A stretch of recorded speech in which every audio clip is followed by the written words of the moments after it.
Picture अभी बाकी है मेरे दोस्त।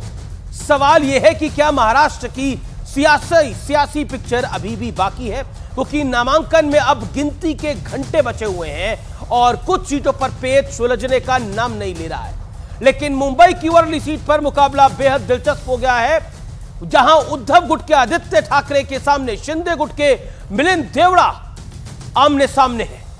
और इस सीट के लिए मेगा प्लान बनाते हुए शिंदे गुट ने सीएम एकनाथ शिंदे के बेटे और 3 बार के सांसद डॉक्टर श्रीकांत शिंदे को स्पेशल टास्क सौंप डाला है, जिसके तहत वो आदित्य ठाकरे को हराने का ब्लूप्रिंट तैयार करने में जुट गए हैं। लेकिन मुद्दा सिर्फ महाराष्ट्र का नहीं है, यूपी से लेकर झारखंड तक जोरदार सियासी हलचल दिख रही है।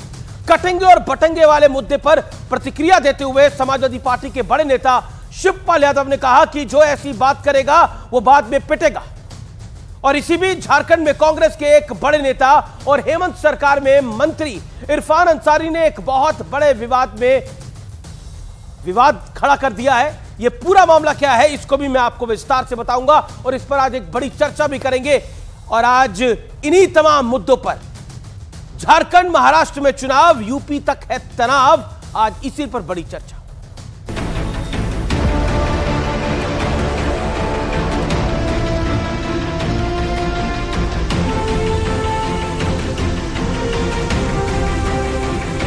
महाराष्ट्र की सियासत में आज हैवीवेट नेताओं के नामांकन का दिन था।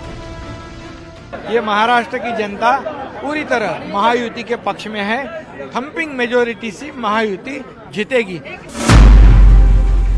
लेकिन मुंबई की वर्ली सीट पर सबसे तगड़ा मुकाबला होने जा रहा है, जहां उद्धव गुट से आदित्य ठाकरे, शिंदे गुट से मिलिंद देवड़ा और एमएनएस से संदीप देशपांडे मैदान में हैं। खास बात यह है कि एक विशेष रणनीति के तहत मुख्यमंत्री एकनाथ शिंदे के बेटे और कल्याण से 3री बार लोकसभा सांसद श्रीकांत शिंदे को वर्ली विधानसभा क्षेत्र में चुनाव प्रचार की कमान सौंपी गई है। और जिम्मेदारी मिलते ही श्रीकांत शिंदे ताबड़तोड़ बैठकें करके आदित्य ठाकरे को मात देने का प्लान बनाने में जुट गए हैं। उधर महाराष्ट्र में दावा ठोक रही समाजवादी पार्टी ने अब महाविकास आघाड़ी गठबंधन की टेंशन बढ़ा दी है। लेकिन राजनीति में ये समझना चाहिए, त्याग की कोई जगह नहीं है। राजनीति में त्याग की कोई जगह नहीं है। इस बीच बटेंगे तो कटेंगे वाले मुद्दे पर आरएसएस भी अब खुलकर बीजेपी के समर्थन में आ गई है। लेकिन समाजवादी पार्टी के नेता इस नारे पर सवाल खड़े कर रहे हैं। दीजिए, थोड़ी दूर तो बचेगा न कटेगा, और जो ऐसी बातें करेगा बाद में पिटेंगे। उधर झारखंड में अलग ही सियासी तनाव है। सोरेन सरकार में मंत्री और कांग्रेस के बड़े नेता इरफान अंसारी ने बीजेपी नेता और सीएम हेमंत सोरेन की भाभी सीता सोरेन पर बेहद विवादित बयान दे दिया। बीजेपी कभी भी जमीनी स्तर के नेताओं को नहीं आगे लाती है। इनको बोरो खिलाड़ी चाहिए।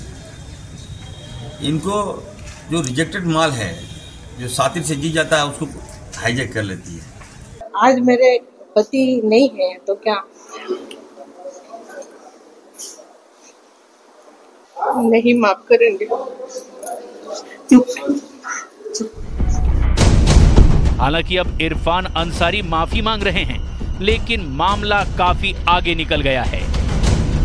इरफान अंसारी से अगर आपको एलर्जी है, अगर लगता है कि नहीं इरफान सही नहीं, ऐसे कहाँ होगा, तो भी मैं कहता हूँ भाभी जी हमको माफ कर दीजिए, आप चलिए खत्म कीजिए मुद्दा को।